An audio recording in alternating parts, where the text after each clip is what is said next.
Alright, so in the last video we talked about trig, that it's a ratio of the sides, and then how to find that ratio.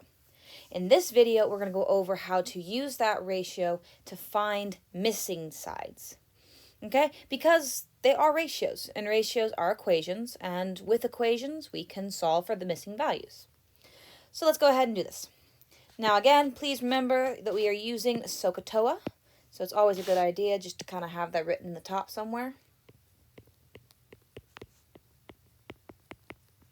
All right, and that'll help keep in mind which order, goes with which value. Okay, so for this first one, I'm told that I'm given the angle of 54, so it's going to be right here. This is theta. And I'm given the side that is to the opposite of it, and the side that is adjacent to it. All right, and the trig function that uses the opposite over adjacent is tangent. So when I set this up, it's going to be the tangent of 54 is equal to opposite over adjacent, so W over 10. And this is my equation, where I'm solving for W. All right, and now with any fraction, in order to get rid of the denominator, I'm going to multiply both sides by the denominator, which is 10. And now I have 10 times the tangent of 54 is equal to W. Then I can take this and I can plug it into my calculator.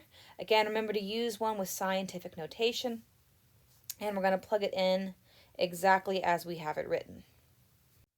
And my value for W is 13.7638 is equal to W.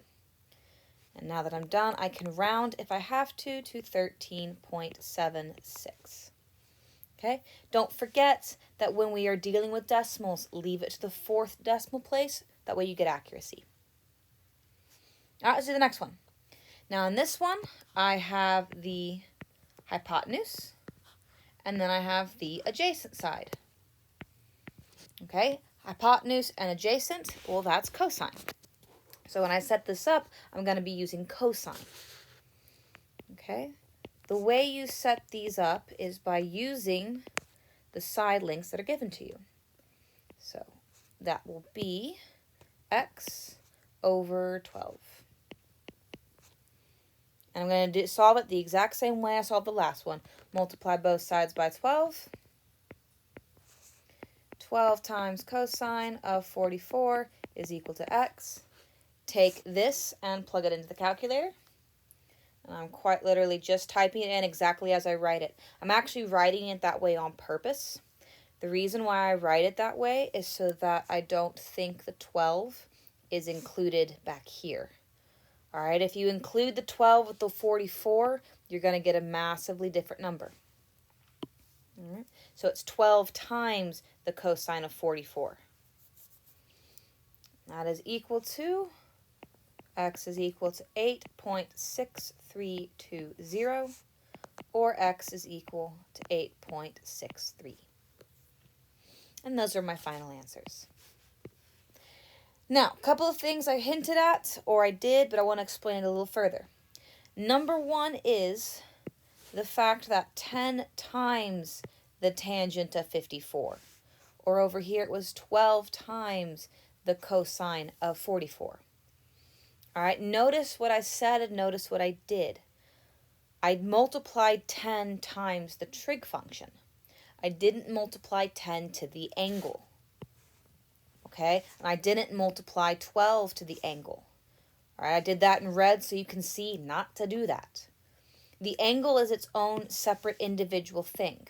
All right, we're never going to be multiplying anything to the angle. Okay? The angle and the trig function are actually tied up together in that function. And the only way we can undo the function is with the inverse, which we'll go over in the next lesson. But for right now, just know that when you are multiplying or dividing, it does not affect the angle number. That angle measure is tied up in the trig function. Okay, so that's the first thing. The second thing, I'll do this in blue, is the phrase calculator ready.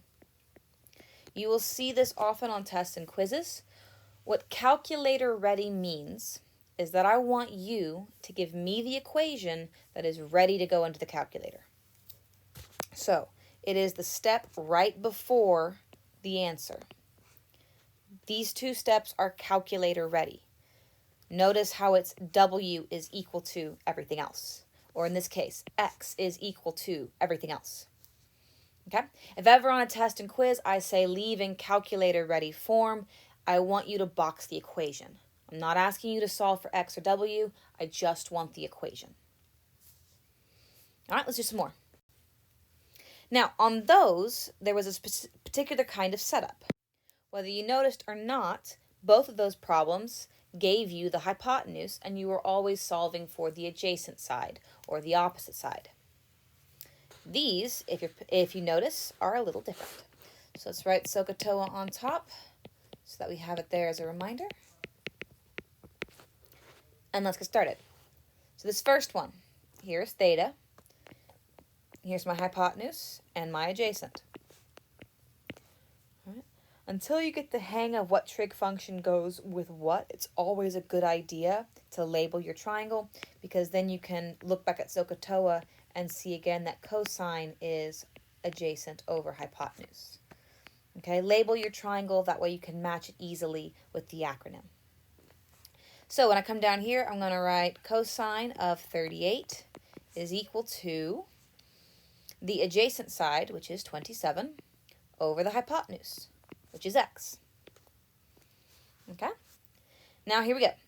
Whenever I get rid of a fraction, it doesn't matter, I always have to multiply by the denominator. It doesn't matter what's in the denominator, number or variable. In order to cancel out the denominator, I have to multiply by it. Okay? So there goes my denominator, and I now have x times cosine of 38 is equal to 27. Okay, I still need to get x by itself. So what I'm going to do is I'm going to divide by the cosine of 38. So x is going to be equal to 27 over the cosine of 38. Okay? Now notice, when I divided, I took the cosine and the 38 together. All right, that wasn't by accident. That is because the cosine of 38 is one thing. All right, this is one thing that moves together. Unless you use the inverse function, which we'll go over in the next lesson, the angle and the trig function never separate. Doesn't matter whether you're multiplying or dividing, they act as one term. Okay? Now I'm going to take this function and plug it into my calculator. So I'm going to literally type in 27 divided by, and if you want to use parentheses here to make sure you have everything, go for it, the cosine of 38, close parentheses. In this case, x is equal to 34.2634, or 34.26. And that's your final answer. Now, if I were to ask on a test or a quiz to give me the calculator ready version, oops, I'll do that in different colors so you can see it, you would stop as soon as you get the equation that says x equals. So the calculator ready version is this one right here. And this is my solution, all right, versus the calculator ready. Okay, the video is going to pause. You do the next one. And how'd you do?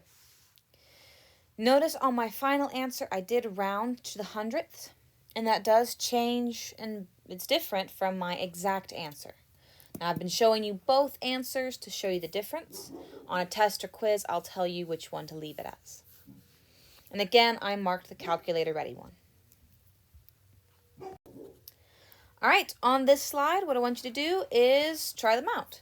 This one is 1. We got 2 over here, 3 and 4. The video is going to pause. Try to solve these on your own, and when it plays again, you'll see the answers. And here's the answer to number 1. All right, go on to number 2. And here's the answer to number 2.